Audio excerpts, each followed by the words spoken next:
అందరికీ నమస్తే అండి. రాజకీయాల్లో శాశ్వత శత్రువులు ఉండరు, అలాగని శాశ్వత మిత్రులు కూడా ఉండరు. అలాగే రాజకీయ నాయకుల లక్షణాలు కూడా అలాగే ఉంటాయి. ఎవరిని శాశ్వతంగా శత్రువులుగా చూసుకోరు, ఎవరితో కూడా శాశ్వతంగా స్నేహం కూడా చేయరు. అది రాజకీయాల్లో ఇంటర్నల్గా ఉంటుంది. అండ్ రాజకీయ నాయకులు బయట వాళ్ళ విషయంలో కూడా అలాగే ఉంటారు. ఎందుకు ఈ మాట చెప్తున్నానంటే, సుమారుగా సంవత్సరంన్నర కిందట పుష్ప సినిమా రిలీజ్ అయినప్పుడు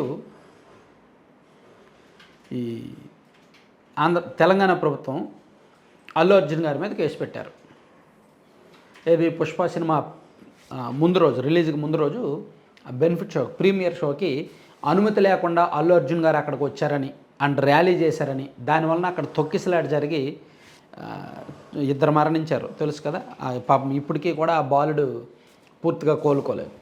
సో బాలుడు జీవితాంతం కూడా బాధ అనుభవించాల్సిందే. సో పైగా వాళ్ళు అల్లు అర్జున్ ఫ్యాన్స్ అన్నమాట. సో ఆ కుటుంబం విషాదం ప్లస్ అక్కడ జరిగిన తొక్కిసలాట అందరికీ ఇప్పటికీ గుర్తుండే ఉంటుంది. సో ఈ కేసులో బాధ్యుడిగా అల్లు అర్జున్ గారిని అండ్ థియేటర్ మేనేజ్మెంట్ని అండ్ సినిమా యూనిట్ని కొంతమందిని చేర్చి అరెస్ట్ కూడా చేశారు.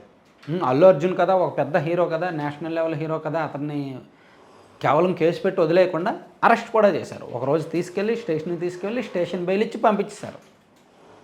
ఆ తర్వాత ఈ సబ్జెక్ట్ మీద రేవంత్ రెడ్డి గారు అసెంబ్లీలో కూడా మాట్లాడారు. హీరో తప్పు ఉంది, ఖచ్చితంగా హీరో తప్పు ఉంది, హీరో అక్కడ ఎందుకు ఓపెన్ మీద ఆ వెహికల్ మీద రోడ్ షో చేయాలి, అక్కడ రోడ్ షోకి అనుమతి లేదు, సో అక్కడ థియేటర్ యాజమాన్యాన్ని తప్పు ఉంది అండ్ హీరోది కూడా తప్పు ఉంది, పోలీసులు ముందు రోజు వద్దు అని చెప్పినా సరే హీరో అక్కడికి వెళ్ళాల్సిన అవసరం ఏముంది అని అసెంబ్లీలో సీఎం రేవంత్ రెడ్డి గారు మాట్లాడారు.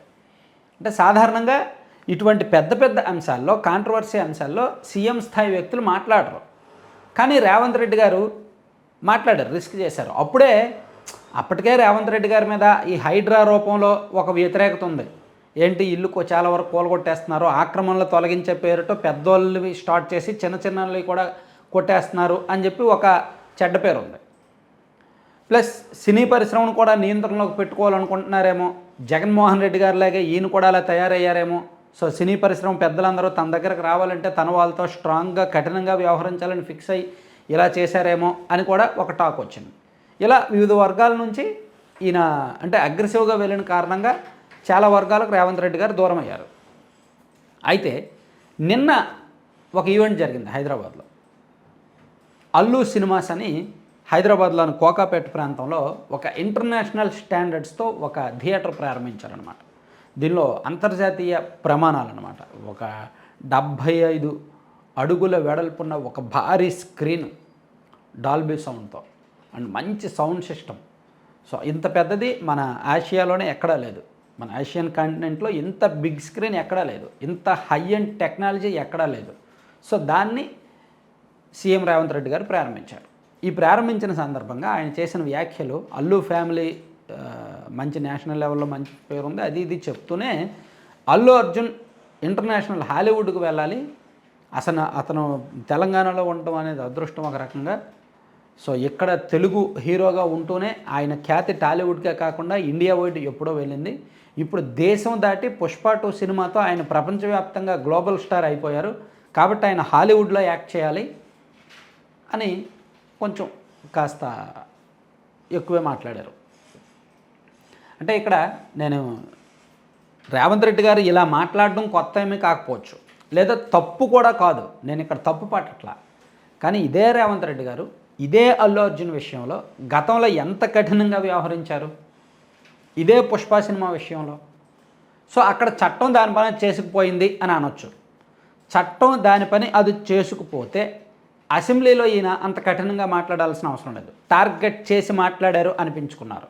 అది జరిగిన తర్వాత సినీ పెద్దలు చాలామంది తన దగ్గరకు వచ్చినప్పుడు కూడా సినీ పెద్దలు అందరి దగ్గర రేవంత్ రెడ్డి గారు కాస్త యాటిట్యూడ్ చూపించారు, మాట్లాడారు. గతంలో జగన్మోహన్ రెడ్డి గారు ఏ విధంగా సినీ పెద్దలతో నడుచుకున్నారో రేవంత్ రెడ్డి గారు కూడా అలాగే నడుచుకున్నారు అనిపించుకున్నారు. కొన్ని విమర్శలు కూడా వచ్చాయి, పెద్దల దగ్గర ఆయన తీరు అలా సరిగ్గా లేదు అని. కానీ ఎంతైనా సీఎం కదా, సీఎం గారు ఎలా ఉన్నా సరే ఆ కుర్చీకి వాల్యూ ఉంటుంది కదా. కాబట్టి సినీ పెద్దలు అక్కడ చిన్నబుచ్చుకున్నారు. కానీ బయట ఎవరూ మాట్లాడలేదు, మాట్లాడే అవకాశం కూడా ఉండదు. కానీ అదంతా జరిగిన తర్వాత ఇప్పుడు మళ్ళీ అల్లు అర్జున్ అంతగా పొగడడం వెనక ఏమైనా రాజకీయ కారణాలు ఉన్నాయా, లేదా వేరే అవసరాలు ఏమైనా ఉన్నాయా, లేదంటే కాంప్రమైజ్ అయిపోయారా సినీ రంగంతో, అంటే సినీ పెద్దలు చాలామందితో కాంప్రమైజ్ అయిపోయారా? సో ఇక్కడ కాంప్రమైజ్ అవ్వడం తప్పు కాదు, రాజీ పడడం తప్పు కాదు, లేదా సఖ్యత ఉండడం తప్పు కాదు. సినీ పెద్దలకి అండ్ ప్రభుత్వానికి సఖ్యత ఉండడం కూడా తప్పు కాదు. కాకపోతే అవసరం కొద్దీ ఒకలా ఉండడం, అప్పుడు ఒకలా ఉండడం, ఇప్పుడు ఒకలా ఉండడం, అప్పుడు మరీ శత్రువులుగా చూపించి ఇప్పుడు ఏదో వీళ్ళే గ్లోబల్ స్టార్లు అనేటట్టు చూపించడం, దీని వెనక ఈ ఉద్దేశాలు ఏంటి, దురుద్దేశాలు ఏంటి అనేది క్లియర్గా అర్థమైపోతుంది అన్నమాట. అంటే స్టాండర్డ్స్ ఏ విధంగా ఉంటాయి క్లియర్గా అర్థమవుతుంది. Thank you.